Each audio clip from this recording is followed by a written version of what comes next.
Hello everyone. आज का हमारा टॉपिक है modern synthetic theory of evolution या जिसे नियो डार्विनिज्म भी कहा जाता है। तो जैसा कि कल हमने पढ़ा था डार्विनिज्म के बारे में, तो डार्विनिज्म का मॉडिफाइड फॉर्म ही है नियो डार्विनिज्म।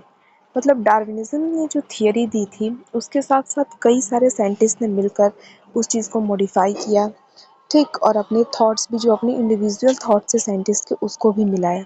तो जो नियो डार्विनिज्म है या जिसे modern synthetic theory of evolution कहा जाता है, वो कोई एक इंसान के द्वारा दी गई थियरी नहीं है। ये कई सारे साइंटिस्ट ने, जेनेटिसिस्ट ने मिलकर अपना थियरी दिया, मिलाया सब कुछ डार्विन की जो थियरी थी उसके साथ, और एक क्या किया, theory of evolution, modern synthetic theory of evolution पेश किया दुनिया के सामने कि हाँ, ऐसे इवोल्यूशन हुआ है। ठीक, तो अगर हम देखें तो क्या है ना कि कुछ जो कई सारे साइंटिस्ट थे, लेकिन कुछ जो मेजर साइंटिस्ट थे उनमें क्या है,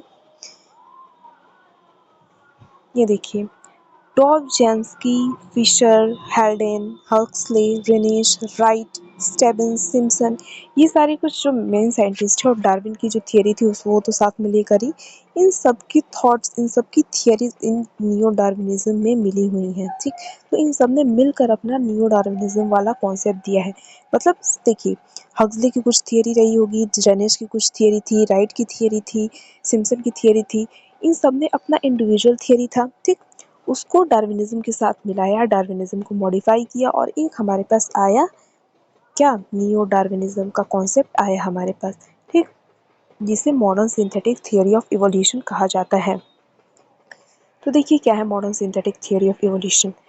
तो मॉडर्न सिंथेटिक थियरी और नियो डार्विनिज्म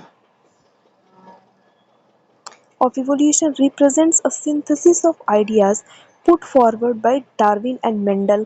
yes, मेंडल, देखिए डार्विन और मेंडल में जेनेटिक्स को भी मिलाया गया था इसमें। और क्योंकि देखिए उस टाइम हमने जब ड्रॉबैक्स में भी बात की थी डार्विन की, तो ये हम देखें कि मेंडल को, सॉरी, डार्विन को जेनेटिक्स के बारे में इतना नॉलेज नहीं था, म्यूटेशन के बारे में वो नहीं जानते थे, तो कुछ उसी की वजह से शॉर्टकमिंग्स निकली थी। इसीलिए नियो डार्विनिज्म में सबका, डार्विन का, मेंडल का और इन सारे साइंटिस्ट का जो थियरी है उनका मिलाया गया और नियो डार्विनिज्म का कॉन्सेप्ट हमारे सामने आया है। तो देखिए फिर से पढ़ते हैं कि मॉडर्न सिंथेटिक थियरी और neo Darwinism of evolution represent a synthesis of ideas put forward bye Darwin and Mendel combined with the known facts of mutations and modern statistical methods। Mutation की नोन फैक्ट्स के बारे में और जो modern statistical method है उन सबको मिला के नियो डार्विनिज्म आया। ठीक, fusion of originally separate ideas, मेरे बात की फ्यूजन क्या है, ये एक फ्यूजन है, सबका एक मिलाया गया चीज़ है। ओरिजिनली सेपरेट आइडियाज का, इन सबका ओरिजिनली सेपरेट आइडियाज था लेकिन उसका फ्यूजन है ये। Been brought by the evolutionist, इसमें से कुछ इवोल्यूशनरिस्ट थे, कुछ जेनेटिस्ट थे, जैसे Dobzhansky, Fisher, Haldane, Huxley, Rensch, Simpson, Stebbins and Wright. तो इन सबकी सेपरेट आइडियाज का फ्यूजन है neo Darwinism. It is an integration of separate ideas on evolution and genetics put forward during the last 120 years। तो neo Darwinism क्या है? ये neo Darwinism एक इंटीग्रेशन है कई सारे साइंटिस्ट का, डार्विन और मेंडल के अलावा और कई सारे साइंटिस्ट के थॉट्स का, उनकी जो थियरीज है उसका, जो कि इवोल्यूशन और जेनेटिक्स का एक मिला हुआ रूप है, वही हमारा है नियो डार्विनिज्म में आया हमारे सामने। तो नियो डार्विनिज्म इस तरीके से है। तो नियो डार्विनिज्म के बारे में ये बातें पता होनी चाहिए, ठीक, और इन साइंटिस्ट के नाम भी पता होने चाहिए। अब हम आते हैं मेन टॉपिक। तो अगर हम ये कहें, ये भी एक पॉइंट है कि नियो डार्विनिज्म को हम एक पॉइंट में कहना चाहें तो क्या कह सकते हैं कि नियो डार्विनिज्म क्या है? Darwin concept of natural selection है, ठीक, डार्विन ने जो कॉन्सेप्ट दिया था। ग्रेगर मेंडल का है, जो बेसिक उन्होंने जेनेटिक्स के बारे में बताया। फिर पॉपुलेशन जेनेटिक्स के भी इसमें थॉट्स हैं, फैक्ट्स हैं, और मॉलिक्यूलर बायोलॉजी के भी फैक्ट्स हैं। तो इन सबको मिला के हमारा बना है नियो डार्विनिज्म। ठीक, तो अब आते हैं मेन टॉपिक्स पे नियो डार्विनिज्म के।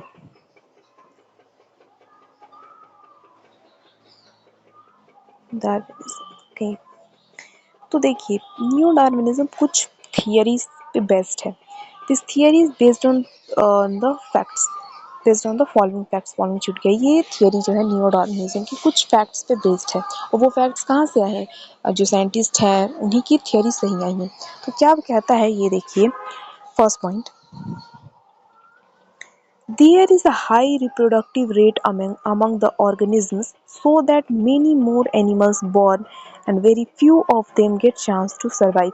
ये हमने पिछले वीडियोस में भी पढ़ा था कि क्या जो भी लिविंग ऑर्गेनिज्म है उनमें क्या है, एक बहुत ही उनके पास हाई रिप्रोडक्टिव रेट है, उनके पास एक इनमेट कैपेसिटी है रिप्रोडक्शन करने की, और इसकी वजह से कई सारे एनिमल्स मतलब कई सारे लिविंग ऑर्गेनिज्म बॉर्न होते हैं, मतलब होंगे। रिप्रोडक्शन रेट का मतलब क्या है, ऑर्गेनिज्म और प्रोड्यूस होंगे, लेकिन उसमें से बहुत कम ही सर्वाइव कर पाते हैं।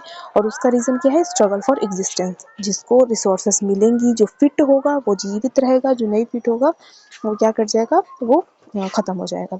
ये पहला पॉइंट है।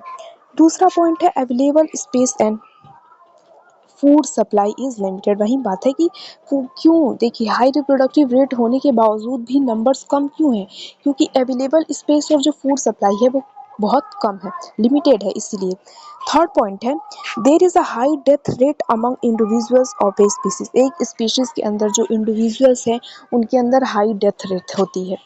ये थियरी है, हम नई नियो डार्विनिज्म की थियरी की कुछ पॉइंट्स हैं उन पे बेस्ड है, वही पॉइंट्स हम अभी डिस्कस कर रहे हैं। तो पहला पॉइंट ये कह रहा है कि रिप्रोडक्टिव रेट बहुत ज़्यादा होता है लेकिन तभी भी स्पीशीज़ का नंबर कम होता है, मतलब बहुत कम ही इंडिविजुअल सर्वाइव कर पाते हैं। दूसरा पॉइंट ये बताता है क्यों कर पाते हैं, क्योंकि अवेलेबल स्पेस और जो फूड रिसोर्सेज हैं वो लिमिटेड है, कम है। तीसरा है कि एक स्पीशीज़ के अंदर जो इंडिविजुअल्स हैं उनमें हाई डेथ रेट होती है, ये पॉइंट है।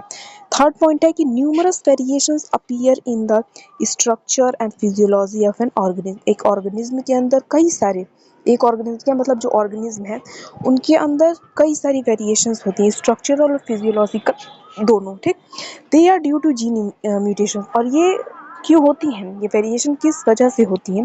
देखिए यही पॉइंट डार्विन नहीं बता पाए थे, उन्होंने म्यूटेशन के बारे में जानकारी नहीं थी, तो उन्होंने सिर्फ ये बता दिया था कि जो सडन चीज़ें हो जाती हैं उनको एक स्पॉट का नाम दे दिया था, लेकिन वो कुछ और एक्सप्लेन नहीं कर पाए थे। तो ये बात बता रहे हैं अब कि जो वेरिएशंस नज़र आते हैं वो क्यों होती हैं, उनका वजह क्या है। तो वो जीन म्यूटेशन की वजह से होती हैं, जीन रिकॉम्बिनेशन की वजह से होती हैं, क्रोमोसोमल एबरेशन और पॉलीप्लॉइडी की वजह से ये जो भी म्यूटेशंस, ये वेरिएशंस हमें नज़र आते हैं, मतलब जो म्यूटेशन की वजह से वेरिएशंस हुई हैं नज़र आती हैं। और इन वेरिएशंस का कारण है ये सब, उन्हीं की वजह से होती हैं gene mutation, gene recombination, chromosomal aberration और पॉलीप्लॉइडी। फिफ्थ पॉइंट क्या क्या है कि natural population get split into smaller units by isolation and result in the formation of sub species. पांचवा पॉइंट ये है कि जो नेचुरल पॉपुलेशन, कोई एक पॉपुलेशन है वो फिर छोटे छोटे टुकड़ों में स्प्लिट कर जाती है, बट जाती है, और वहीं से फिर एक नई सब स्पीसीज का इवोल्यूशन होता है, फॉर्मेशन होता है। छठा पॉइंट है कि mutations and gene recombination produces a differential reproduction among the individual. Mutation और जीन रिकॉम्बिनेशन की वजह से एक डिफरेंशियल रिप्रोडक्शन बन जाता है, क्रिएट हो जाता है इंडिविजुअल्स के अंदर। डिफरेंशियल रिप्रोडक्शन को अगर सिंपली हम कहें कि जो सक्सेसिव रिप्रोडक्शन रेट है अमंग जो डिफर कर रही हैं अलग अलग ऑर्गेनिज्म के अंदर, स्पीशीज़ के अंदर, उसको ही डिफरेंशियल रिप्रोडक्शन कह सकते हैं। मतलब और भी सिंपली अगर हम कहें तो हमारा नेचुरल सिलेक्शन वाला बात आ जाता है कि जो इंडिविजुअल फिट रहेगा वो सर्वाइव करेगा, वो रिप्रोड्यूस करेगा, उसके कंपेयर में जो फिट नहीं है, ठीक। तो ये वो पॉइंट्स है, ये 5-6 पॉइंट्स हैं जिन पे जो नियो डार्विनिज्म है वो बेस्ड है, ठीक। नेक्स्ट अब बात करते हैं। The modern synthetic theory of evolution describes the evolution in terms of genetic variation in a population that leads to the formation of a new species. जो मॉडर्न सिंथेटिक थियरी है या फिर नियो डार्विनिज्म है वो क्या है, वो evolution की बात करती है ना, जेनेटिक वेरिएशन इन पॉपुलेशन। एक पॉपुलेशन में जेनेटिक वेरिएशन को रेफरेंस में लेकर चलती है। ये रेफरेंस किसको लेकर चलती है, पॉपुलेशन। पॉपुलेशन में होने वाली जेनेटिक वेरिएशन के ऊपर हमारी जो मॉडर्न सिंथेटिक थियरी है वो बात करती है। और उसी पॉपुलेशन में जेनेटिक वेरिएशन होने की वजह से ही फिर उसमें स्प्लिटिंग होगी, आइसोलेशन होगा, उसकी वजह से एक नई स्पीशीज़ का फॉर्मेशन होगा। It explains the contribution of factors such as genetic variations, reproductive and geographical isolation and natural selection। ये पॉइंट अब ध्यान से सुनिएगा कि ये जो इसको हाईलाइट करते हैं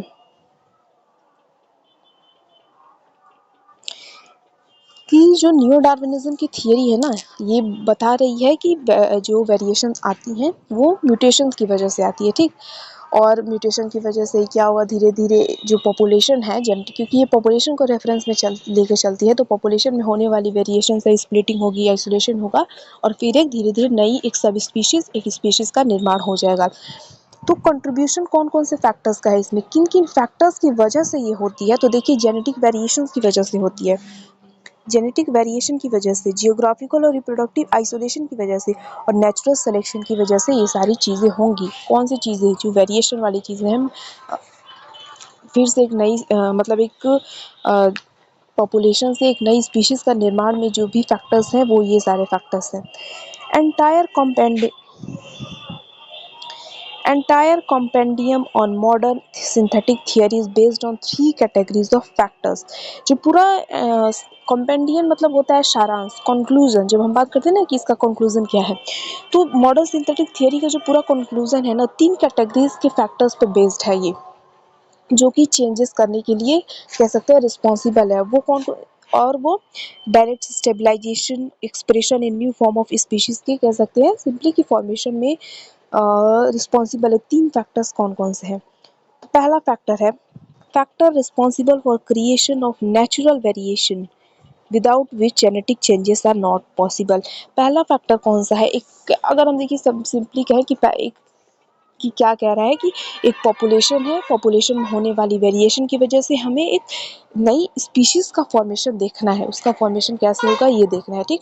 तो उसके लिए कुछ फैक्टर्स रिस्पॉन्सिबल होती हैं। तो पहला फैक्टर क्या है, पहला फैक्टर है factor responsible for creation of natural variations. Natural variation का क्रिएशन होना, पहले नेचुरल वेरिएशन आएंगी तभी कुछ होगा, बिना natural without which genetic changes are not possible. और अगर जब वेरिएशन नहीं आएगी तो जेनेटिक वेरिएशन भी नहीं आएगी। तो अब ये चीज़ कैसी होंगी, तो ये होती है जीन म्यूटेशन की वजह से, क्रोमोसोमल म्यूटेशन की वजह से, और जेनेटिक रिकॉम्बिनेशन की वजह से थी।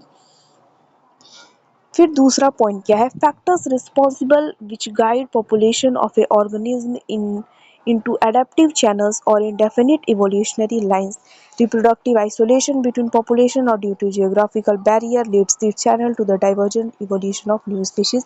इतना सब इसमें क्या लिखा है कि हम जब पढ़ रहे हैं कि एक नई स्पीशीज का फॉर्मेशन होगा, एक पॉपुलेशन की वेरिएशन की वेरिएशन से निकलेंगी वो चीज़, तो नई स्पीशीज का फॉर्मेशन होगा। तो पहला उसके लिए फैक्टर रिस्पॉन्सिबल है कि नेचुरल वेरिएशन आनी चाहिए, उसी की वजह से जेनेटिक वेरिएशन भी आएगी, जेनेटिक चेंजेस होंगे। तो वो चीज़ होगी तीन फैक्टर्स से, जीन म्यूटेशन की वजह से, क्रोमोसोमल म्यूटेशन की वजह से, और जेनेटिक रिकॉम्बिनेशन की वजह से हमारे पास वेरिएशंस आएंगी, जेनेटिक चेंजेस आएंगी। दूसरा फैक्टर है कि जब जेनेटिक चेंजेस आएंगी तो उनको एक अलग इवोल्यूशनरी लाइन में ले जाने के लिए, क्योंकि अगर हम ये कह रहे हैं कि एक पॉपुलेशन में जेनेटिक चेंज आने की वजह से वो पॉपुलेशन बाद में जाके आइसोलेट करेगी और स्प्लिट होगी तो नई स्पीशीज बनेगी, तो उनको एक अलग इवोल्यूशनरी लाइन में ले जाने के लिए कुछ चीज़ें रिस्पॉन्सिबल है, कुछ फैक्टर रिस्पॉन्सिबल है। वो फैक्टर्स कौन कौन से हैं, नेचुरल सिलेक्शन और रिप्रोडक्टिव आइसोलेशन। नेचर सेलेक्ट करेगी, जो अच्छी वेरिएशंस होंगी उनको नेचर सेलेक्ट करेगी, ठीक, और आगे भेजेगी। रिप्रोडक्टिव आइसोलेशन में क्या होगा कि उसी पॉपुलेशन से निकल के दूसरी जगह जाएगी वो चीज़, ठीक। अभी इसको हम और डिटेल में पढ़ेंगे। तीसरी एसेसरी फैक्टर्स, एसेसरी फैक्टर्स कौन कौन से हैं, तो in addition to these reactions या फैक्टर्स, ये जो अभी हमने 5 देखे, इनके एडिशन में the other factors affecting the working of the process are the migration of individuals from one form of population to other, hybridization between the races of species, increase the genetic variability of the population।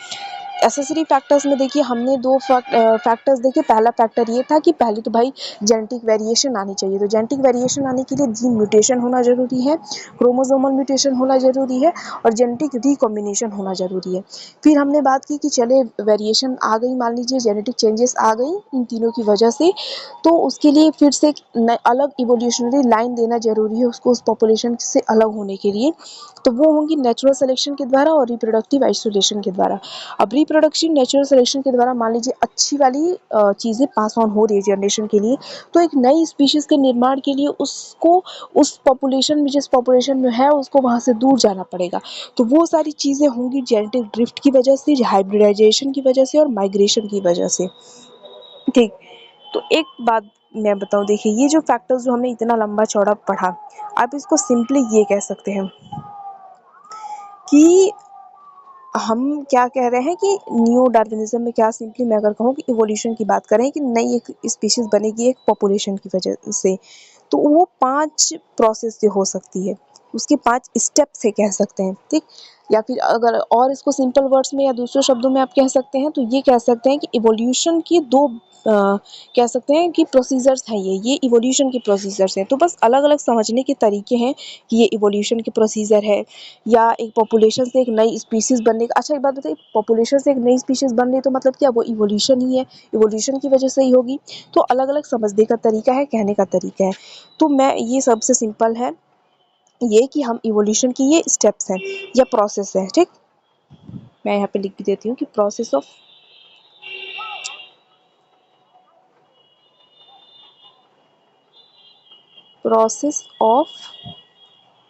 Evolution, ठीक। ये process of evolution, तो देखिए process of evolution कैसे evolution होता है, तो उसके लिए बेसिक प्रोसेस है कि पहले जीन म्यूटेशन होगा, क्रोमोसोमल म्यूटेशन होगा, जेनेटिक रिकॉम्बिनेशन होगा, नेचुरल सिलेक्शन होगा, रिप्रोडक्टिव आइसोलेशन होगा, और फिर एसेसरी प्रोसेस में क्या होगा, माइग्रेशन होगा, हाइब्रिडाइजेशन होगा और जेनेटिक ड्रिफ्ट होगा। तो ये, तो अब बताइए हमने यहाँ भी यही चीज़ पढ़ी कि जेनेटिक चेंज के लिए तीन फैक्टर्स रिस्पॉन्सिबल होते हैं, जीन म्यूटेशन, क्रोमोसोमल म्यूटेशन और जेनेटिक रिकॉम्बिनेशन। फिर हमने कहा कि अलग इवोल्यूशनरी लाइन में जाने के लिए, उसको उस पॉपुलेशन से अलग करने के लिए हमें क्या चाहिए, नेचुरल सिलेक्शन होना चाहिए और रिप्रोडक्टिव आइसोलेशन होना चाहिए। फिर हमने कहा कि अब ठीक है, मान लीजिए कि नेचुरल सिलेक्शन भी हो गया, मतलब अच्छी वाली हमें वेरिएशंस भी मिल गई, तो उनको और अलग जाने के लिए हमें जेनेटिक ड्रिफ्ट, हाइब्रिडाइजेशन और माइग्रेशन की ज़रूरत होती है। उसी चीज़ को हमने और सिंपल शब्दों में समझने के लिए ये कह दिया कि प्रोसेस ऑफ आइसोलेशन ये चीज़ है। तो अब एक और पॉइंट ये है कि ये जो 3 है, जेनेटिक म्यूटेशन, क्रोमोसोमल म्यूटेशन और जेनेटिक म्यूटेशन, इनसे क्या होगी, इनसे वेरिएशन आएंगी ना वेरिएशन, क्योंकि ये सारी म्यूटेशन है, म्यूटेशन से वेरिएशन आती है। तो इन जो तीनों है पॉइंट, ये जो तीनों पॉइंट है, इनसे क्या होंगी, वेरिएशन आएंगी। फिर इनसे हम सिंपली क्या कह सकते हैं कि इन 2 पॉइंट से क्या होगा, उनका कह सकते हैं कि चूज किया जाएगा उनमें से अच्छी वाली वेरिएशन, और इन पॉइंट से क्या किया जाएगा, उनकी फ्रीक्वेंसी चेक की जाएगी कह सकते हैं, या फिर कह सकते हैं कि एक नई स्पीशीज का निर्माण होगा फिर वहां से, ठीक। तो ये समझने का तरीका, तो जितने पॉइंट्स हो सकते हैं मैंने उन दोनों तीनों तरीकों से बताया कि क्या कैसे हम समझ सकते हैं। सिंपली आपको यही याद रखना है कि प्रोसेस ऑफ इवोल्यूशन है ये। आपको कुछ और नहीं अगर समझ में आ रहा है तो हम ये कह सकते हैं कि प्रोसेस ऑफ इवोल्यूशन है ये। इसी तरह से इवोल्यूशन होता है, जीन म्यूटेशन, क्रोमोसोमल म्यूटेशन और जेनेटिक रिकॉम्बिनेशन से क्या होती है, वेरिएशंस आती है, जेनेटिक वेरिएशंस आते हैं। नेचुरल सिलेक्शन से क्या होता है, नेचर सेलेक्ट करेगी अच्छी वाली वेरिएशन, रिप्रोडक्टिव आइसोलेशन से एक नई स्पीशीज का निर्माण के लिए एक और स्टेप बढ़ा जाएगा, और इन तीनों तरीकों से क्या होगा, एक नई स्पीशीज बनेगी हमारी, ठीक। ये जो पॉइंट हमने लिखा था ये, और आप कह सकते हैं कि और डिटेल में है, लिखना चाहेंगे तो आप ऐसे एग्जाम में लिख सकते हैं, ठीक। आपको समझने के लिए जो भी सही लगे वो समझ सकते हैं। अब एक और बात देखिए, हम यहाँ पे बात कर रहे हैं, बहुत खचपच हो गई इधर। हाँ, तो हम यहाँ बात कर रहे हैं कि हम प्रोसेस ऑफ इवोल्यूशन में देख रहे हैं कि इन तरीकों से बनेगी। उससे पहले मैं एक और पॉइंट बता दूं, देखिए हम कह रहे हैं कि एक मान लीजिए एक पॉपुलेशन है यहाँ पे, ठीक। यहाँ पे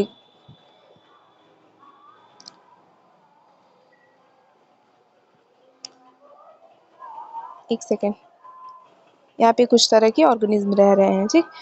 तो हम कह रहे हैं कि इस पॉपुलेशन से कुछ यहाँ से आगे जाएंगी, ठीक, आइसोलेट कर जाएंगी, और आइसोलेट करने की वजह से फिर एक नई स्पीशीज का निर्माण हो जाएगा, एक नई स्पीशीज का निर्माण हो जाएगा, ठीक।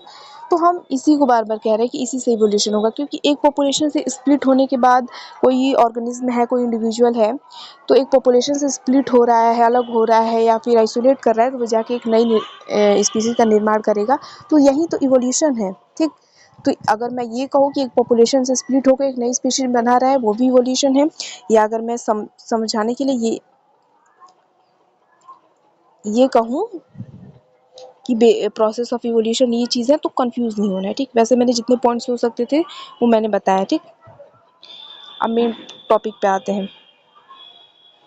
तो मेन टॉपिक ये है कि आप देख रहे होंगे कि बेसिक प्रोसेस में, प्रोसेस ऑफ इवोल्यूशन में हम ये देख रहे हैं कि ये जो 3 पॉइंट है, जीन म्यूटेशन, क्रोमोसोमल म्यूटेशन और जेनेटिक रिकॉम्बिनेशन, इनसे वेरिएशंस आएंगी। तो मैं ये कहना है कि ये हम यहाँ पे पढ़ेंगे कि जीन म्यूटेशन क्या होता है, क्रोमोसोमल म्यूटेशन क्या होता है, लेकिन हम डिटेल में नहीं पढ़ेंगे क्योंकि ये जेनेटिक्स का टॉपिक है। ठीक, हम पढ़ रहे हैं नियो डार्विनिज्म, तो हमें सिर्फ बेसिक चीज़ पढ़नी है, पॉइंट कि हाँ ऐसे होता है तो इसकी वजह से वेरिएशन होगा। जीन म्यूटेशन भी कौन कौन सी चीज़ें हैं जिनकी वजह से म्यूटेशन हो सकता है, क्यों होगा, कैसे होगा, ये हम टॉपिक यहाँ पे नहीं पढ़ेंगे, उसके लिए अलग चैप्टर्स है। ठीक, तो हम यहाँ पे सिर्फ ओवरव्यू कह सकते हैं, पढ़ते हैं कि कैसे होगा, क्यों होगा, किस तरह से हो रहा है, ये नहीं। ओके, और जैसे कि कुछ पॉइंट्स है, जैसे जेनेटिक ड्रिफ्ट वाला पॉइंट है, तो ये नेक्स्ट जो यूनिट आप देखेंगे सिलेबस में, उसमें डिटेल में पढ़ना है, तो उसमें हम इसको डिटेल में पढ़ेंगे। आइसोलेशन वाला भी टॉपिक है, जिसको अलग से हम पढ़ लेंगे। ठीक, तो यहाँ भी हम यहाँ पे सिर्फ उसकी जो ओवरव्यू है, जो सिर्फ एक ऊपर से देखना होता है, वो हम कर लेंगे।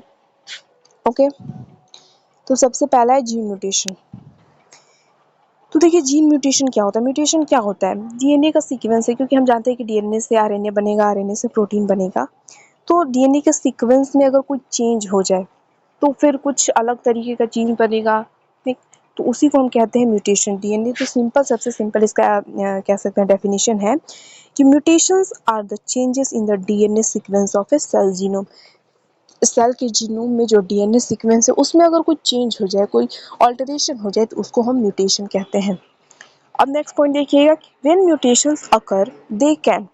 अब मान लीजिए म्यूटेशन हो ही गया उस जीन के सीक्वेंस में, तो क्या क्या चीज़ें हो सकती है। तो हमारे पास तीन कह सकते हैं कि तीन चांसेस हैं, या कह सकते हैं तीन ऑप्शंस हैं जो कि हो सकते हैं।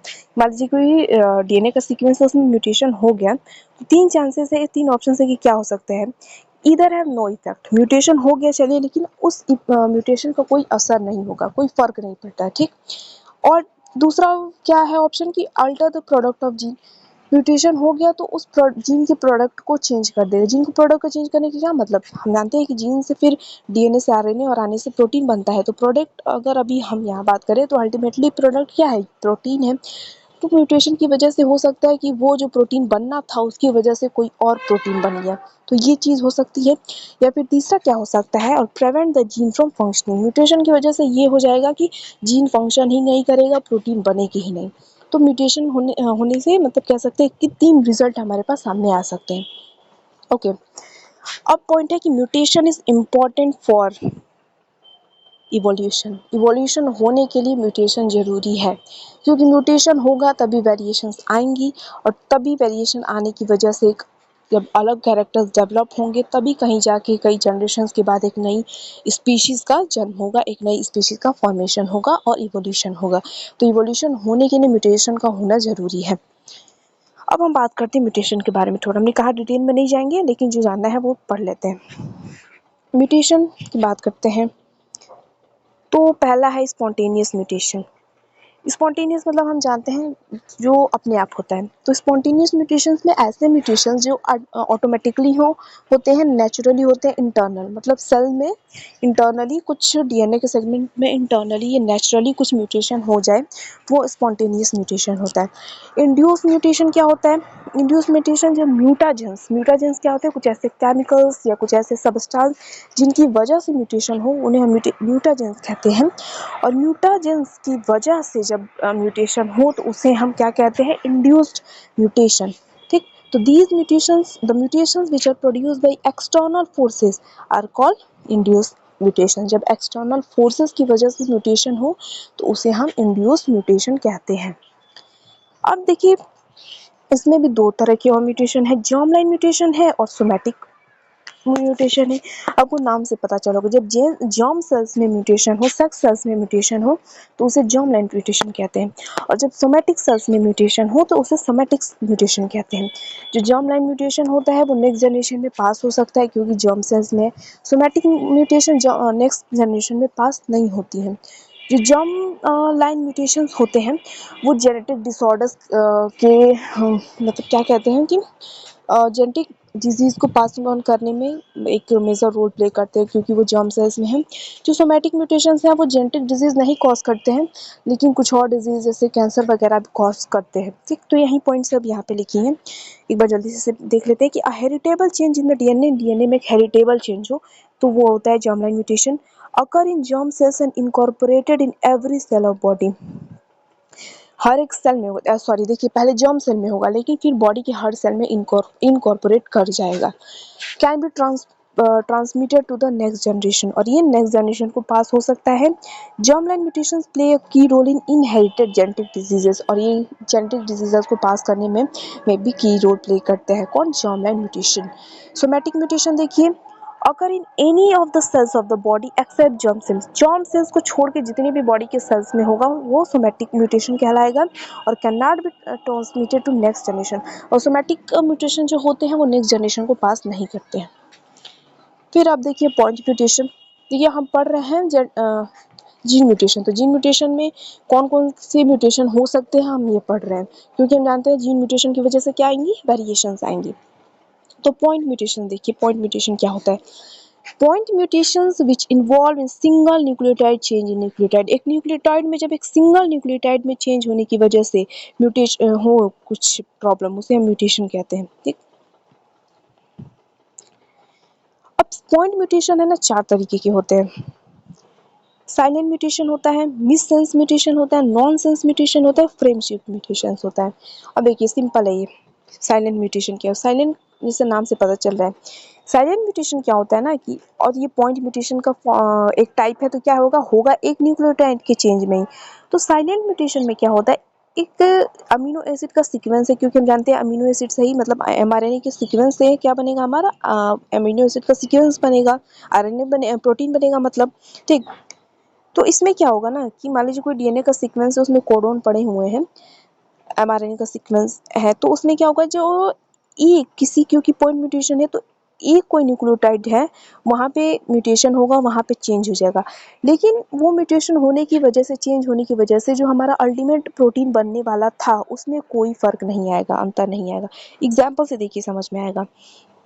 देखिए एक सीक्वेंस है, ये देखिए यहाँ पे एक सीक्वेंस है, ये 1 2 3 है ना। तो 1 2 3 AUG हम जानते हैं शुरू होता है एफ मैथ्यूनिन, ये प्रोकैरियोटिक सेल है कह सकते हैं, क्योंकि उसका एफ मैथ्यूनिन होता है ना।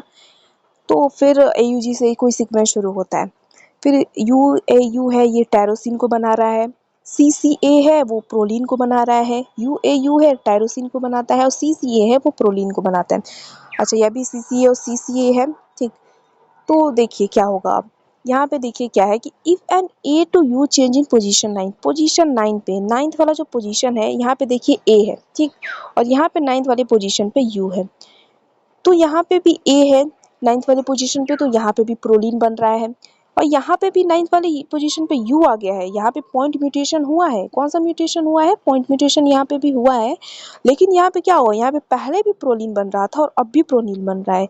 मतलब यहाँ पे कौन सा म्यूटेशन हुआ है? साइलेंट म्यूटेशन हुआ है। साइलेंट म्यूटेशन हुआ है मतलब आप देख रहे हैं, आप समझ रहे होंगे आप कि एक न्यूक्लियोटाइड का चेंज हो रहा है, अल्टरेशन हो रहा है, लेकिन हमारे जो रिजल्ट है, जो प्रोटीन बनना था उसका कोई उससे फर्क नहीं पड़ रहा है। जो प्रोटीन बनना था वही बन रहा है। और ये होता क्यों है? इसलिए होता है क्योंकि जो थर्ड वाला जो ये होता है ना, ये इतना को प्रोटीन डिटरमाइनिंग नहीं होता है, मतलब इससे कुछ ज़्यादा फर्क नहीं पड़ता। अगर आपने वोबल हाइपोथेसिस पढ़ा होगा, पिछले सेमेस्टर में ही था, तो आपको ये समझ में आ रहा होगा। तो देखिए यहाँ पे पॉइंट लिखे है, silent mutation change a nucleotide but not the amino acid sequence. Amino acid sequence नहीं बदल रहा है, पहले भी यही सीक्वेंस था और अब भी देखिए यही सीक्वेंस है ना। तो ये क्या करता है? न्यूक्लियोटाइड में चेंज तो करता है। यहाँ पे ए था तो यहाँ पे इसने यू कर दिया, लेकिन अमीनो एसिड जो हमारा रिजल्ट बना है उसमें चेंज नहीं किया है। बिकॉज क्यों? They affect the third position of the codon. और ये साइलेंट म्यूटेशन होते हैं ना, ये थर्ड पोजीशन वाले कोडॉन को ही इफेक्ट करते हैं, which is usually less important in coding. और ये कोडिंग में लेस इंपॉर्टेंट होता है, और ये बात वोबल हाइपोथेसिस से पता चलती है हमें। ठीक, तो ये क्या है? This is a silent mutation because it leaves the protein sequence unchange. और ये एक तरह का साइलेंट म्यूटेशन है क्योंकि ये प्रोटीन सीक्वेंस को अनचेंज छोड़ देता है, मतलब कोई चेंज इसमें चेंज तो नहीं आया कुछ भी, पहले जो सीक्वेंस थी अभी भी वही सीक्वेंस है। तो आई होप एग्जांपल से आपको क्लियर हो गया होगा। तो ये पहला तरीका था साइलेंट म्यूटेशन। अब मिससेंस म्यूटेशंस में देखिए क्या होता है। Missense mutation change the meaning of a codon and change one amino acid in another. अब मिससेंस साइलेंट वाला क्या कर रहा था, चेंज तो कर रहा था, एक ही जगह उसने यू कर दिया, लेकिन हमारा जो प्रोटीन बन रहा था वही बना। क्योंकि आप एक बात आपको पता होगी कि एक जो प्रोटीन होता है, एमिनो एसिड होता है, वो एक से ज़्यादा कोडॉन से कोड हो सकता है, ठीक। तो इसीलिए वहाँ पे भी ए के बाद भी ए जब था तो वो वही कोड हो रहा था, और यू आया तो वो तभी कोड हो रहा था, तो वो साइलेंट म्यूटेशन था। मिससेंस म्यूटेशन क्या होते हैं, ये म्यूटेशन क्या करते हैं ना, कोडॉन को मीनिंग को चेंज कर देते हैं। मतलब हम जानते हैं कि ए यू जी मेथियोनिन को कोड करता है, तो अब यहाँ पे मान लीजिए ए यू की जगह कुछ और आ गया, सी आ गया, एग्जाम्पल के लिए बस मैं दे रही हूँ, हाइपोथेटिकल एग्जाम्पल। तो अब इसके जगह पे कोई और प्रोटीन बनेगा, एमिनो एसिड बनेगा यहाँ पे, तो ये कोडॉन के मीनिंग को चेंज कर देते हैं, और एक जो अमीनो एसिड बनना था उसकी जगह अब दूसरा अमीनो एसिड बनेगा। तो मिससेंस क्या करते हैं, अलग कर देते हैं, मिसअंडरस्टूड हम कहते हैं ना, तो इसी तरह भी दूसरा बनाएंगे। इसका एग्जाम्पल देखिए, सीक्वेंस क्या है, पहला है ए यू जी, फिर U A U, C C U C C A और यू ए जी बन रहा है। तो फिर क्या होगा, and change to u a to u change in position 9। Position 9 पे a है और पोजीशन 9 पे u है। तो यहाँ पे क्या बन रहा है, पहले प्रोलीन बन रहा था, लेकिन अब क्या बन रहा है, सेरीन बन रहा है। तो क्या होगा, इन्होंने एमिनो एसिड चेंज कर दिया ना, ठीक। तो यही मिससेंस है, तो ये मिससेंस म्यूटेशन हो गया। Missense mutation change the amino acid by another. एक एमिनो एसिड पहले प्रोलीन बन रहा था, अब सेरीन बनेगा, तो इन्होंने क्या कर दिया, चेंज कर दिया, इन्होंने पोजीशन चेंज करने की वजह से हमारा एमिनो एसिड चेंज हो गया, इसीलिए ये मिससेंस है। नॉनसेंस म्यूटेशंस क्या करते हैं, देखिए, nonsense mutations arises when a codon for an amino acid is mutated into a termination codon resulting in the production of shorter protein chain. Nonsense mutation देखिए क्या करता है, ये क्या करता है कि कोई एक कोडोन है, तो उसमें से क्योंकि ये है पॉइंट म्यूटेशन का ही, तो एक कोडोन को ये इस तरीके से चेंज कर देता है, म्यूटेट कर देता है, तो उसको टर्मिनेशन कोडोन में चेंज कर देता है। और टर्मिनेशन कोडोन हम जानते हैं क्या होता है, U A ji, U A और यू जी ए, ये टर्मिनेशन कोडोन्स होते हैं। तो नॉनसेंस म्यूटेशन में क्या होता है कि अमीनो एसिड जो कोडॉन होता है उसमें इस तरीके से चेंज होता है कि वो टर्मिनेशन कोडॉन बन जाता है। एग्जाम्पल से देखिए, एग्जाम्पल से ज़्यादा क्लियर होगा। सीक्वेंस वही है कि 1 2 3 पे ए यू जी, फिर यू ए यू, और ये देखिए ये लगातार कॉन्टिन्यूस कोड होता है। मैंने एग्जाम्पल के लिए अलग अलग रखा है समझने के लिए, क्योंकि एक ही में रहता तो खिचपिच हो जाता है, ठीक। आपने कोडॉन की जेनेटिक कोड की जब पढ़ी होंगी कैरेक्टरिस्टिक, तो ये सब कॉन्टिन्यूस होता है, ये जगह नहीं छूटा होता है बीच में, ठीक। ये मैंने समझाने के लिए किया है ऐसे, ठीक। तो देखिए पहले ए यू जी, फिर U A U, C C A U, C C A और ए यू जी। तो ए यू जी से एफ मेथियोनिन, यू ए से टायरोसिन बन रहा है, सी सी ए से प्रोलीन बन रहा है, यू ए से टायरोसिन, प्रोलीन, और यू ए जी क्या होता है, टर्मिनेशन कोडॉन होता है, ठीक।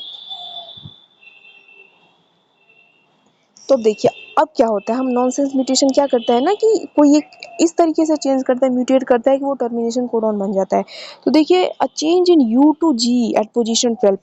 यहाँ पे देखिए पोजीशन 12 पे क्या है, पोजीशन 2 पे यू है, ठीक। और यहाँ पोजीशन 2 पे जी है। तो पहले यू ए यू था, पहले क्या था, यू ए यू था तो टायरोसिन बन रहा था, अब यू ए जी बन गया है तो टर्मिनेशन कोडॉन आ गया। अब कोडॉन आ गया तो हम जानते हैं टर्मिनेशन कोडॉन की वजह से अब हमारा क्या हुआ, सीक्वेंस इतना छोटा ही रह गया। तो क्या रिजल्ट हुई, शॉर्टर प्रोटीन चेन में ये रिजल्ट करता है।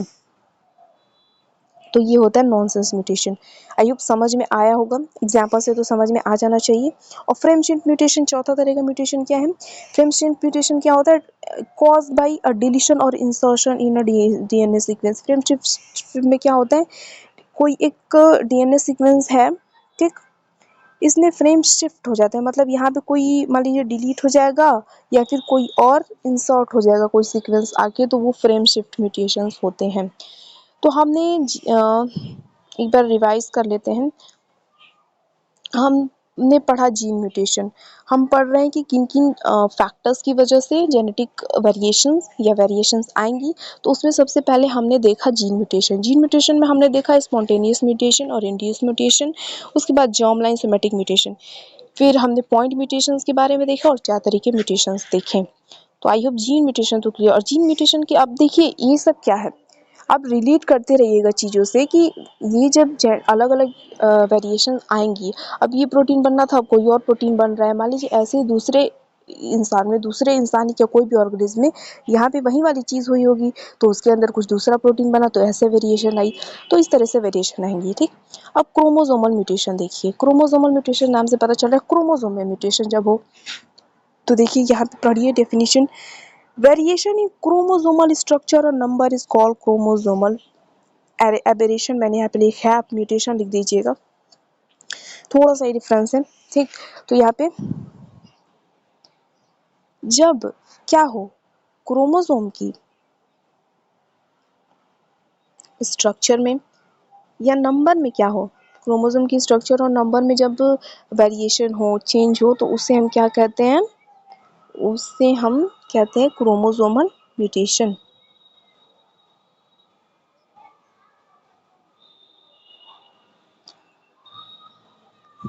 तो देखिए, a chromosomal mutation happens because a change in chromosome structures. Chromosomal mutation कब होता है, जब क्रोमोसोम की स्ट्रक्चर में चेंज हो, क्रोमोसोम रीअरेंजमेंट हो जाए, या फिर अदर क्रोमोसोमल एबनॉर्मलिटीज, और किसी तरह का गड़बड़ हो जाए क्रोमोसोम में, जैसे चेंज इन क्रोमोसोमल नंबर हो जाए, या फिर मिसिंग क्रोमोसोम, या फिर कह सकते हैं रिडक्शन हो जाए क्रोमोसोम नंबर में।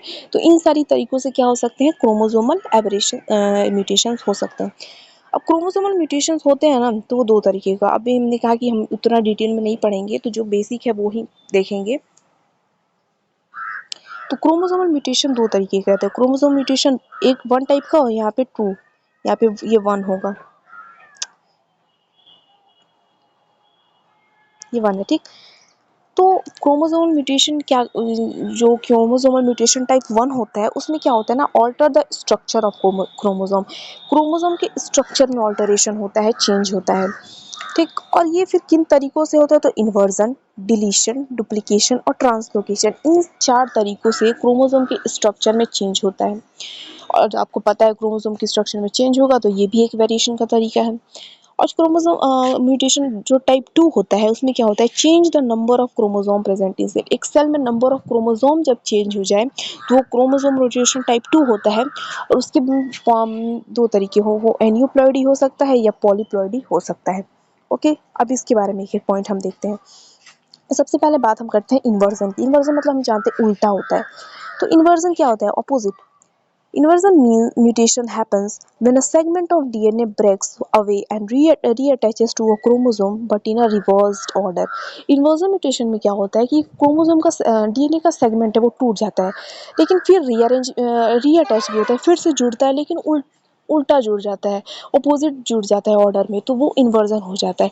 अब खुद बताइए, अपोजिट जुड़ गया तो वो भी एक तरह का म्यूटेशन हुआ। कोई भी चीज़ जब सही से नहीं हो तो हुआ तो म्यूटेशन होगा। अब जैसे यहाँ पे एग्जांपल देखिए, यहाँ पे मान लीजिए एक था क्रोमोसोम, ठीक, यहाँ पे डीएनए का सेगमेंट था, तो ये ए बी, अब यहाँ पे ए यू टी जी सी नहीं है, मैंने एग्जांपल के लिए ए बी सी डी लिया है यहाँ पे। ठीक, समझने के लिए इजी होगा, तो ए बी, यहाँ पे क्या होगा, C D E F G होगा ना, ई एफ तक होगा, और जी एच है, फिर एम एन ओ पी ऐसे है। तो क्या हुआ, ये वाला सेगमेंट मान लीजिए यहाँ से टूट गया तो ये फिर जुड़ेगा, टूट गया तो ये फिर जुड़ेगा, लेकिन अब जुड़ेगा सेगमेंट में ना, इसी सेगमेंट में फिर से जुड़ेगा, तो ये उल्टा हो जाएगा, पहले ऐसे था फिर ऐसे हो जाएगा, मतलब एफ ई डी सी ऐसे अब जुड़ेगा, तो ये क्या हुआ, इन्वर्जन हो गया, ये इन्वर्जन है। तो इन्वर्जन समझ में आया, जब डीएनए क्या होता है, इन्वर्जन डीएनए का सेगमेंट या सेक्शन थोड़ा सा टूट जाता है और फिर रीअटैच होता है, लेकिन रिवर्स्ड ऑर्डर में, ऑपोजिट ऑर्डर में अटैच हो जाता है, तो ये एक तरीके का क्रोमोसोमल म्यूटेशन है। क्रोमोसोम में किसी तरह की गड़बड़ी है तो वो म्यूटेशन है क्रोमोसोमल। और हम बात करें टाइप वन में, तो इसमें स्ट्रक्चरल चेंजेस होते हैं, क्रोमोसोम के स्ट्रक्चर में कुछ इधर उधर होगा। तो देखिए अब दूसरा डिलीशन, डिलीशन मतलब ये पता चल रहा है डिलीट वहाँ से रिमूव हो जाएगा, तो इसमें क्या होता है, involves the removal of A portion of genetic material, genetic material में कोई पोर्शन है, कोई पार्ट है, उसका रिमूवल हो जाना, वहाँ से डिलीट हो जाना, ये डिलीशन होता है। तो जैसे यहाँ पे देखिए, यहाँ पे सेगमेंट था ए बी सी डी या इतना था, यहाँ पे ए बी, अब यहाँ से सी डी ई एफ ये डिलीट हो गया है, ठीक, ये डिलीट हो गया, तो ये डिलीशन है। डुप्लीकेशन, डुप्लीकेशन में जब जो है वो क्या होंगी, type of mutation in which one or more copies of DNA segment is produce, एक से अधिक जब कॉपीज बन जाती हैं डीएनए सेगमेंट की, वो डुप्लीकेशन में आता है। चौथा है ट्रांसलोकेशन। ट्रांसलोकेशन मतलब हम जानते हैं ट्रांसलोकेट मतलब क्या होता है कि दूसरी जगह जाना। तो ट्रांसलोकेशन मतलब अ change in chromosome structure and content caused by translocation. Translocation की वजह से जब क्रोमोसोम की स्ट्रक्चर में चेंज आए तो ऐसा म्यूटेशन ट्रांसलोकेशन म्यूटेशन कहलाता है। इसकी देखिए डायग्राम्स होंगी, एक सेकेंड।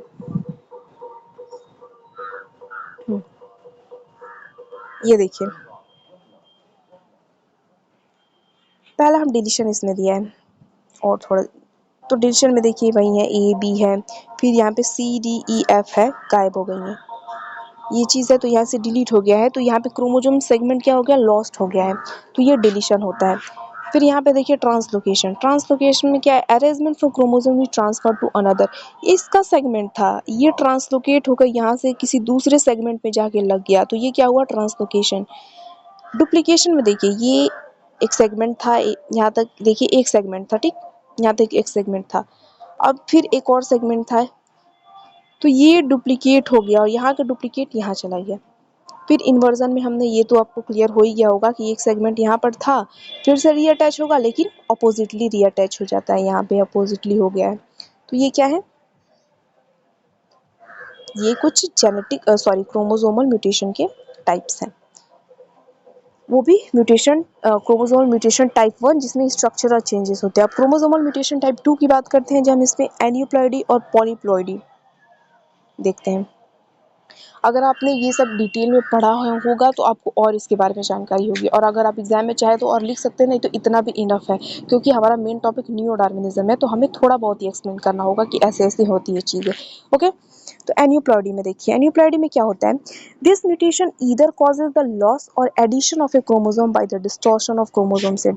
क्रोमोसोम सेट में कुछ तरह की डिस्टॉर्शन होने की वजह से, डैमेज होने की वजह से, या तो क्या होगा, लॉस हो जाएगा क्रोमोसोम का, या फिर एडिशन हो जाएगा। तो हमने बोला था ना कि जब क्रोमोसोम के नंबर में कुछ इधर उधर हो तो वो आता है म्यूटेशन टाइप में 2 में। तो एन्यूप्लॉइडी कब होती है, जब लॉस हो या एडिशन हो क्रोमोसोम में, ठीक, तो एन्यूप्लॉइडी होती है। पॉलीप्लॉइडी क्या होती है, this mutation causes the creation of 2 sets of genome with in an organism observed in plants. Polyploidy मतलब, पॉली मतलब हम जानते हैं क्या होता है, जब 2-3 अधिक होते हैं, नॉर्मली हम 3-4 से जब अधिक होती हैं तो अब हम उसे कहते हैं पॉलीप्लॉइडी। तो जब एक ऑर्गेनिज्म के अंदर उसकी जो सेट है, उसका जीनोम जो है, एक से अधिक जीनोम आ जाए तो उसे पॉलीप्लॉइडी कहते हैं। लेकिन ये एनिमल्स में नहीं देखा जाता है, प्लांट्स में देखा जाता है पॉलीप्लॉइडी, ठीक। तो ये हमने बात की क्रोमोसोमल म्यूटेशन के बारे में। अब जेनेटिक रिकॉम्बिनेशन है, ठीक। अब जेनेटिक रिकॉम्बिनेशन मतलब हम जानते हैं सिंपली कि जब मेल पेरेंट्स से और फीमेल पेरेंट्स से जब जाइगोट बनेगा, ये मतलब मान लीजिए स्पर्म था, ये एग था, अब इससे जो जाइगोट बना, ठीक, इससे जो जाइगोट बना तो इसके हम भी आएंगी, यहाँ पे क्रोमोसोमल सेट आएगा, इसका भी क्रोमोसोमल सेट आएगा, ठीक। इसकी जो ट्रेड्स है वो आएंगी, इसके ट्रेड्स वो आएंगे, तो वो क्या हुआ, एक जेनेटिक रिकॉम्बिनेशन हो रहा है। सबसे सिंपल एग्जांपल और सबसे सिंपल के यही एग्जांपल है जेनेटिक रिकॉम्बिनेशन का। तो जेनेटिक रिकॉम्बिनेशन यही होती है। तो देखिए इसमें क्या है कि genetic recombination involves the exchange of genetic material between multiple chromosomes और between different regions of the same chromosome. इसको एक और तरीके से हम क्या कह सकते हैं कि डीएनए रिकॉम्बिनेशन या जेनेटिक रिकॉम्बिनेशन क्या है, क्या करता है, involves exchange of genetic material either between multiple chromosomes. या तो देखिए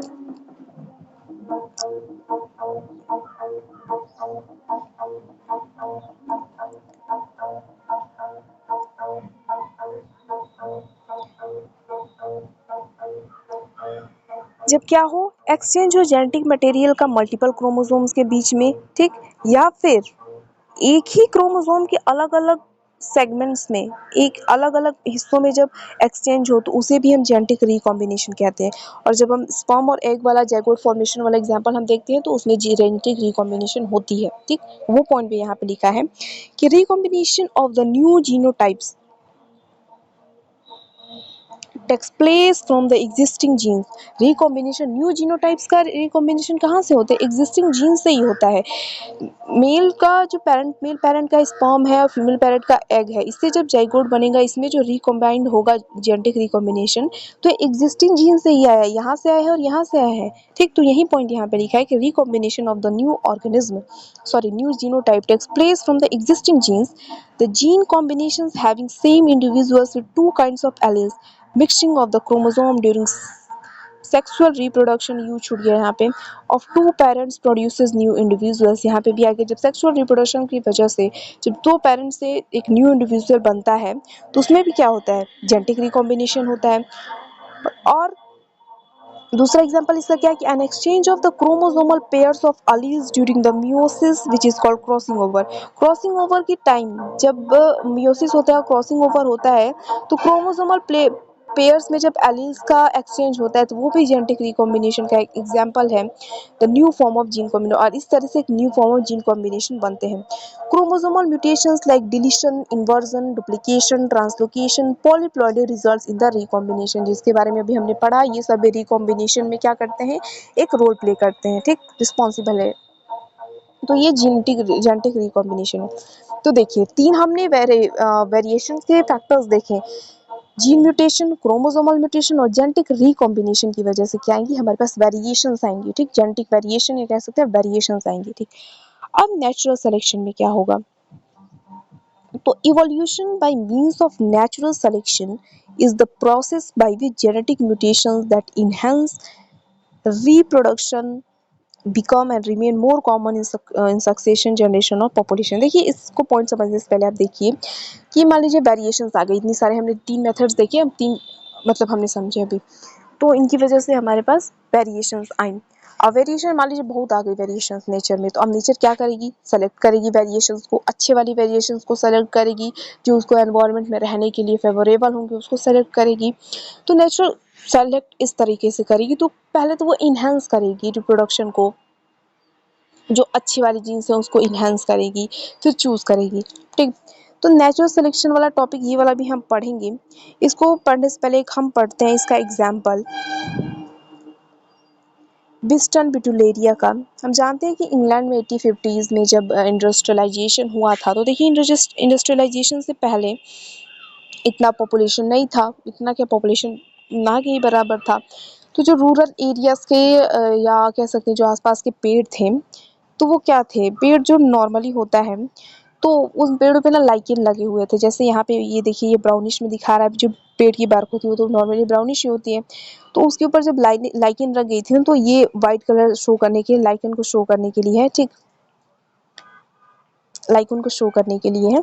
तो उस टाइम जब इंग्लैंड में इंडस्ट्रियलाइजेशन अभी नहीं हुआ था, तो क्या था ना कि वहाँ पे एक मॉथ रहती थी जिसका नाम था पिपर्ड मॉथ था, बिस्टन बिटुलेरिया था उसका botanical name, okay, zoological name. ठीक, तो बिस्टन बिटुलेरिया थी पिपर्ड मॉथ, तो वो लाइट कलर की थी। ठीक, वो लाइट कलर की थी। तो देखिए यहाँ पे मैंने ये ट्री जो है, तो ये ब्राउनिश उसको शो कर रहा है उसकी बार को, और ये जो लाइकेन लगे हुए हैं उसको, और ये जो पेपर्ड मॉथ है ना, बिस्टन बिटुलेरिया, वो है इस पेड़ पे इंडस्ट्रियलाइजेशन से पहले। ठीक, फिर क्या हुआ कि उसके साथ साथ मान लीजिए इसी में कुछ वेरिएशंस और हुई होंगी, तो मान लीजिए कुछ म्यूटेशन हो गया और ये डार्क कलर की बिस्टन क्या बन गई? बिटुलेरिया बन गई। ठीक, मौत बन गई। ठीक, डार्क कलर की। तो क्या हुआ? अब देखिए, पेड़ का जो छाल था, जो बार्क था, और उस पे जो लाइकेन लगी हुई थी, तो आप खुद बताइए कि डार्क कलर की है वो ज़्यादा विजिबल है, दिखाई दे रही है आसानी से, और ये वाली इतनी साफ से दिखाई नहीं दे रही, क्योंकि उनका भी कलर सेम है, वो भी ये इसी कलर में आ जा रही हैं।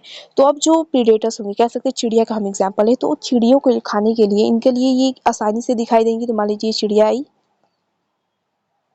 ये तो तितली लग रही है, लेकिन जो चिड़िया है, ठीक, चिड़िया और तितली दोनों लग रही है। ठीक, तो ये चिड़िया आई, तो इसके लिए ये आसानी से विजिबल हो जाएंगी, क्योंकि लाइकेन की वजह से क्या हो रहा है, ये वाली जो ब्लैक वाली हैं ये ज़्यादा साफ से दिखाई दे रही हैं, ये इनको खा जाएगी। तो ऐसे ही होते होते क्या होगा कि इनका जो पॉपुलेशन होगा ना, ब्लैक जो मॉथ हैं उनका पॉपुलेशन कम हो जाएगा, और वो 5% तक हो गया था।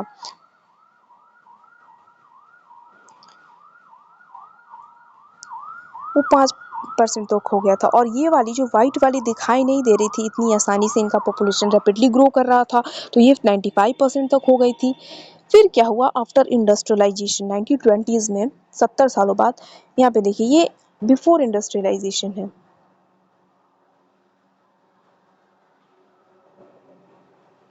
ठीक, तो बिफोर इंडस्ट्रियलाइजेशन क्या हुआ, लाइकिन थी और ये वाली भी दोनों मौत थी, लेकिन क्योंकि ये विजिबल थी, आसानी से दिख जाती, तो चिड़िया इनको खा जाती, तो इनका जो कह सकते हैं एलिलिक फ्रिक्वेंसी, अब एलिलिक फ्रिक्वेंसी आप समझ रहे हैं, इनका जो जीन्स वाला है, हम जानते हैं जीन्स के अलग जो स्लाइटली फॉर्म्स होते हैं हम उन्हें एलील कहते हैं, तो अब इनका जो वेरिएशन है वो कम हो गया।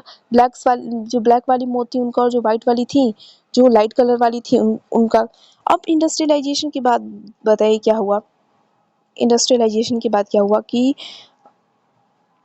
मान लीजिए सल्फर डाइऑक्साइड का जो कंसंट्रेशन है और जो हार्मफुल गैसेस हैं उनका जो कंसंट्रेशन बढ़ गया था इंडस्ट्रियलाइजेशन के बाद, पॉपुलेशन बढ़ गया, तो अब जो लाइकेंस वगैरह थी ना वो डाई कर गई, मर गई, लाइकेंस मर गई, तो अब ये जो बार्क है ट्री की वो अपने विजुअल फॉर्म में आ गई, जो असली फॉर्म, क्योंकि ये लाइकेन थी ना इस बार के ऊपर आके रह गई थी। ठीक, तो अब बार्क का असली फॉर्म आ गया, तो अब क्या हुआ, अब जो ये वाइट वाली हैं वो आसानी से दिखाई देंगी, और जो ब्लैक वाली हैं देखिए यहाँ पे ये इतनी आसानी से दिखाई नहीं देंगी, तो अब जो चिड़िया खाएंगी ना अब इनको खाएंगी, क्योंकि अब ये आसानी से दिखाई दे रही हैं, तो अब क्या होगा, अब इनका परसेंटेज कम हो जाएगा, अब ये 5% रह गई, और ये अब ये 95% रह गई, तो ये क्या हुआ, ये इवोल्यूशन हुआ कि नहीं। अभी हम लास्ट पॉइंट में पढ़ेंगे जेनेटिक ड्रिफ्ट, तो उसमें हम पढ़ेंगे चेंज इन, क्या कहते हैं, change in allylic frequency. Allylic frequency आप समझिएगा कि इनका जो, अब ये वाली स्पीशीज मान लीजिए वाइट वाली स्पीशीज इंडस्ट्रियलाइजेशन के बाद खत्म हो गई, तो इनके जेनेटिक वेरिएशन जो जेनेटिक जो जीन्स है वो कम हुए, और इनका जो है ब्लैक वाली वो ज़्यादा हो गई क्योंकि अब दिखाई नहीं देती, तो एक जेनेटिक फ्रीक्वेंसी में चेंज आया, एलिलिक फ्रीक्वेंसी में, सॉरी। तो इवोल्यूशन के पॉइंट ऑफ व्यू से ये है, और ये अभी हम पढ़ रहे हैं नेचुरल सिलेक्शन वाले में, तो अब बताइए नेचर ने सेलेक्ट किया कि नहीं। एनवायरमेंटल कंडीशन की वजह से, इंडस्ट्रियलाइजेशन की वजह से क्या हुआ, नेचर ने सेलेक्ट किया कि नहीं। ये वाली क्या हुई, ये ब्लैक वाली, पहले पहले तो ब्लैक वाली दिखाई दे रही थी आसानी से, लेकिन तो उनका पॉपुलेशन कम हुआ, लेकिन फिर बाद में वाइट वाली आसानी से दिखाई देने लगी, तो उनका पॉपुलेशन कम हुआ। तो इस तरीके से भी हम समझते हैं नेचुरल एवोल्यूशन, वो एक एग्जाम्पल पढ़ते हैं हम, तो वो वाला पॉइंट भी मैंने बता दिया, सॉरी नेचुरल सिलेक्शन में, तो वो वाला पॉइंट भी हमने बता दिया। अब हम आते हैं अपने मेन पॉइंट पे, तो देखिए, और वेस्टर्न बिटुलेरिया का आपको जो नेम है वो याद रखना है। तो evolution by means of natural selection is the process by which genetic mutations enhance reproduction become and remain more common in successive generation of A population. जो जब नेचुरल सिलेक्शन के द्वारा इवोल्यूशन क्या है, जब जेनेटिक म्यूटेशंस की क्या वजह से नेचर इनहेंस करेगी, रिप्रोडक्शन हो, उस टाइम नेचर ने क्या किया, पहले जब दिखाई दे रही थी तो जो वाइट वाली थी उनका पॉपुलेशन इंक्रीज किया, नेचर ने उनको सपोर्ट किया, रिप्रोडक्स इन्हेंस किया, और अलग अलग अपने नेक्स्ट जनरेशन में उन्होंने पास किया। ठीक, नेक्स्ट है कि it has often called a self evident mechanism. Natural selection को क्या कहा जाता है, सेल्फ एविडेंट मैकेनिज्म कहा जाता है, क्यों, because it necessarily follows from 3 simple facts. ये 3 सिंपल फैक्ट्स को फॉलो करती है, कौन कौन से, ये देखिए। Heritable variation exist with in population of organism, एक पॉपुलेशन ऑफ ऑर्गेनिज्म है, एक पॉपुलेशन है ऑर्गेनिज्म की, तो इसमें हेरिटेबल वेरिएशंस होती हैं, एग्जिस्ट करती हैं, मतलब ये वाला जो पेरेंट है अपने ऑफस्प्रिंग को देगा, फिर ये अपने ऑफस्प्रिंग को देगा, तो हेरिएटेड ऑफस्प्रिंग्स क्या होती हैं, पॉपुलेशन में एग्जिस्ट करती हैं।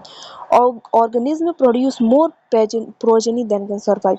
फिर हमने पहला पॉइंट एकदम ही पढ़ा कि ओवर क्या कहते हैं, रेट ऑफ प्रोडक्शन हाई होने की वजह से जो ऑर्गेनिज्म होता है वो प्रोजेनी बहुत ही ज़्यादा प्रोड्यूस कर देता है, जितना कि सर्वाइव कर पाती हैं, सर्वाइव उतनी नहीं कर पाती हैं। थर्ड क्या होता है, these offsprings vary in their ability to survive an offspring.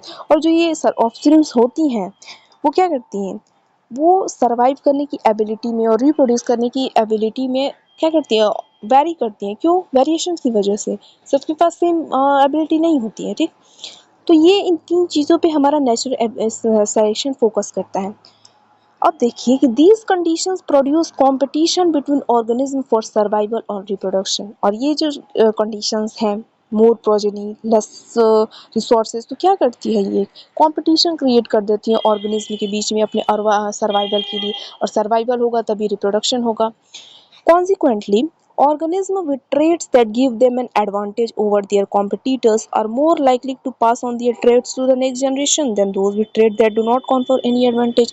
तो वही consequently मतलब क्या कि ऑर्गेनिज्म के पास, जिन ऑर्गेनिज्म के पास ऐसे ट्रेट होंगे जो उनके कॉम्पिटिटर्स जो है उनके ऊपर एक एडवांटेज दे, मतलब उनके पास अच्छे वेरिएशन होंगे उस एडवांटेज में रहने, उनके पास रिसोर्सेज को पाने के लिए ज़्यादा कह सकते हैं अच्छे वेरिएशन होंगे जिनकी वजह से वो पा सकें, ठीक, वो सक्सेसफुल हो सके, तो वो क्या होंगे, उनके पास ज़्यादा चांसेस है कि वो सर्वाइव कर पाएँ और अपनी रिप्रोडक्शन करके वो अपने प्रोजेनी में, अपने ऑफस्प्रिंग्स में अपने वेरिएशंस, अपने जीन्स पास कर पाएँ। उनके पास नहीं होंगे जो सर्वाइव नहीं, भाई अब वो जिंदा ही नहीं रहेगा तो बच्चे कहाँ से पैदा करेगा वो, ठीक।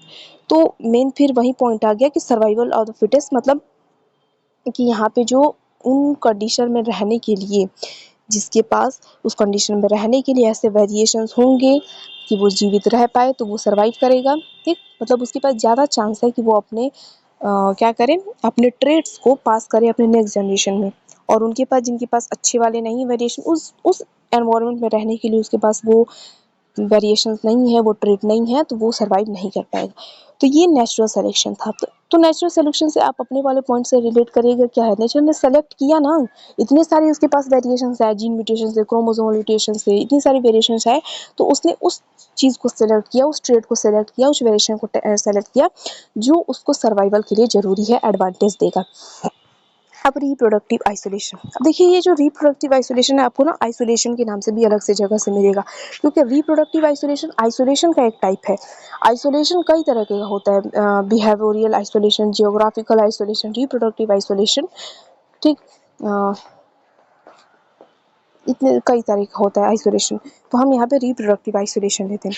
तो रिप्रोडक्टिव आइसोलेशन का सिंपल अगर समझे ना तो ये होता है कि किसी इंडिविजुअल को, किसी प्रोजेनी को इस तरीके से आइसोलेट करना, इस तरीके से उसकी पॉपुलेशन से अलग करना कि वो फिर अगर अपने पेरेंट स्पीशीज के पास या अपने पेरेंट के पास जाए तो वो क्या कर पाए, रिप्रोडक्शन नहीं कर पाए, वो इंटरब्रीडिंग नहीं कर पाए, ठीक। क्योंकि अगर आप चाहते हैं एक नई इवोल्यूशन बने तो अगर फिर से वो अपने पेरेंटल स्पीशीज़ के पास, अपने पेरेंट के पास रिप्रोड्यूस करने के लिए जाएगी तो वेरिएशन कहाँ से आ पाएंगी। तो रिप्रोडक्टिव आइसोलेशन, आइसोलेशन मतलब अगर हम सिंपली क्या कहें तो क्या होता है, आइसोलेट कर देना, अलग कर देना उस चीज़ को। तो रिप्रोडक्टिव आइसोलेशन में क्या होता है, अगर आप यहाँ पे भी देखें तो the inability of a species, inability मतलब क्या, उसकी क्षमता को खत्म कर देना, वो अनेबल है of a species to breed successfully with the related species. Reproductive isolation क्या, एक स्पीशीज की इनएबिलिटी, उसकी अक्षमता कि वो अपने रिलेटेड स्पीशीज से ब्रीड ही ना कर पाए, due to geographical, behavioural, physiological और जेनेटिक बैरियर और डिफरेंसेस। किन किन वजहों से, जियोग्राफिकल, बिहेवियरल, फिजियोलॉजिकल और जेनेटिक बैरियर की वजह से। तो जैसे मैंने कहा ना कि कई तरीके की होती है आइसोलेशन, जियोग्राफिकल, बिहेवियरल, फिजियोलॉजिकल और जेनेटिक बैरियर। तो क्या हो गया, हमने क्या समझा कि जेनेटिक सॉरी रिप्रोडक्टिव आइसोलेशन का क्या मतलब है कि मान लीजिए एक पॉपुलेशन थी, ठीक, ये पॉपुलेशन थी, इसमें कई तरह के ऑर्गेनिज्म थे, मैं क्या कुछ भी, ठीक। तो इसमें से इस ब्लैक वाली को निकालिए, ठीक। अब इसको इस तरीकों से, इन किन्हीं भी तरह से, जियोग्राफिकल आइसोलेशन की वजह से, बिहेवियरल आइसोलेशन की वजह से, फिजियोलॉजिकल आइसोलेशन, जेनेटिक आइसोलेशन की वजह से, इन किसी भी तरीके से इसको इस तरीके से अनेबल बनाना, इस तरीके से कुछ करना कि अगर इस पॉपुलेशन में दोबारा जाए भी ना तो अपने पेरेंट स्पीसीज से फिर से रिप्रोड्यूस ना कर पाए, वो फिर से इंटरब्रीड ना कर पाए, ठीक। अगर इंटरब्रीड करे भी तो वो स्पीशीज जो भी इंडिविजुअल फॉर्म होगा वो जिंदा ही ना रहे या फिर बन ही ना पाए। यहाँ पे लिखे ना ब्रीड सक्सेसफुली, मतलब the inability of a species to breed successfully, उस स्पीशीज की इस तरीके से हमें अनेबल कर देना किन्हीं भी चीज़ों से, जियोग्राफिकल बैरियर की वजह से या फिर जेनेटिक फिजियोलॉजिकल डिफरेंसेस की वजह से, इस तरीके से उसको रोक देना कि वो फिर से वहाँ पे क्या हो पाए, अपने पेरेंट स्पीशीज के पास ना इंटरब्रीड कर पाए, तो उसको हम रिप्रोडक्टिव आइसोलेशन कहते हैं। तो इस पॉइंट से अगर आप रिलेट कर रहे होंगे तो बताइए रिप्रोडक्टिव आइसोलेशन से हमारे पास क्या होगा कि हमने इतनी मेहनत से भैया वेरिएशन ढूंढ के लाए, अच्छे वाली वेरिएशन नेचर ने सेलेक्ट करी, अब फिर से अब जाकर उसी के पास जाओगे पेरेंट स्पीशीज के पास, तो आपके पास वेरिएशन कहाँ से आएंगी? आपको एक नई स्पीशीज बनानी है, अब फिर से जाओगे तो सब मिल जाएगा, डाइल्यूट हो जाएगा उसी में।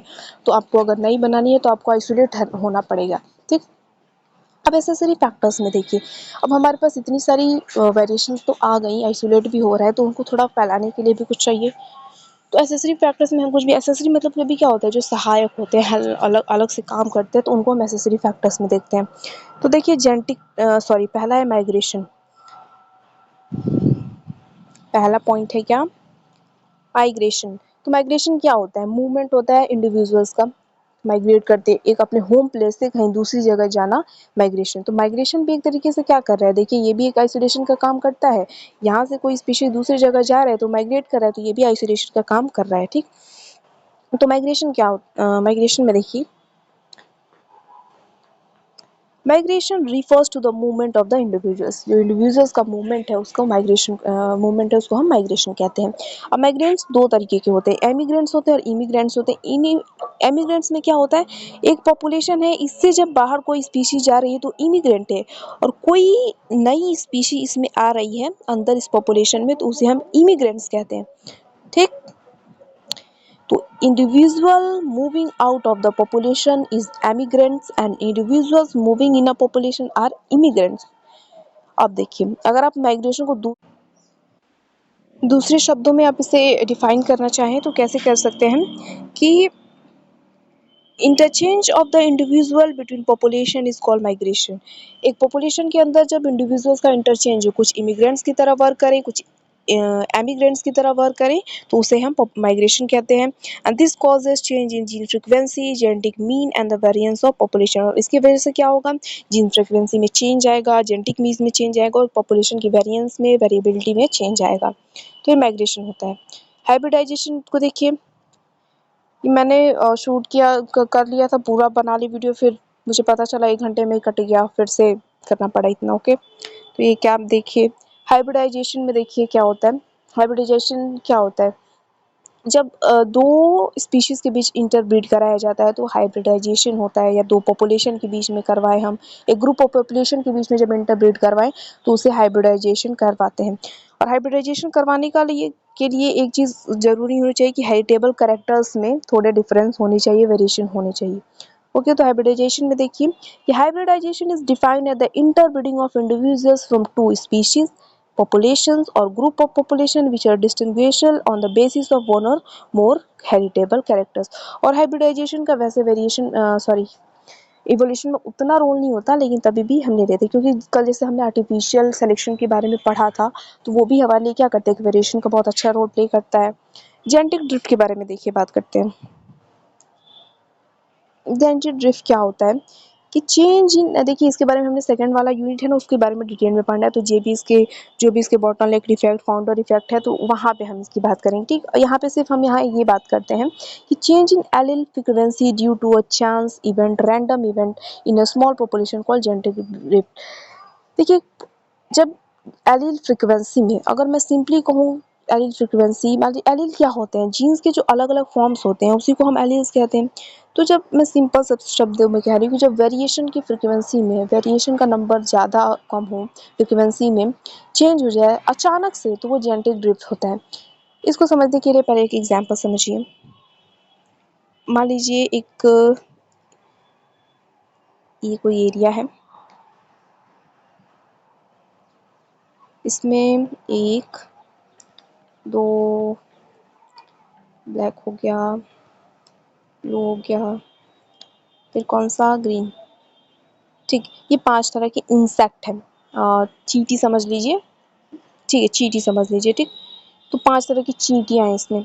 तो हमारे पास क्या है, 5 जीन एलीलिक फ्रीक्वेंसी है। 5 एलीलिक फ्रीक्वेंसी कैसी है, क्योंकि देखिए मैंने 5 कलर की बनाई है, ठीक, समझने के लिए। मान लीजिए चींटी है 5 कलर की, तो हमारे पास 5 एलीलिक फ्रीक्वेंसी है। क्योंकि 5 अलग अलग है, इनके पास वेरिएशन है ना, तो ये 5 एलीलिक फ्रीक्वेंसी है।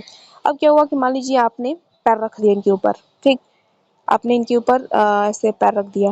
ठीक, तो अब क्या हुआ, इसमें से जो रेड, बस इसमें से 3 मर गई।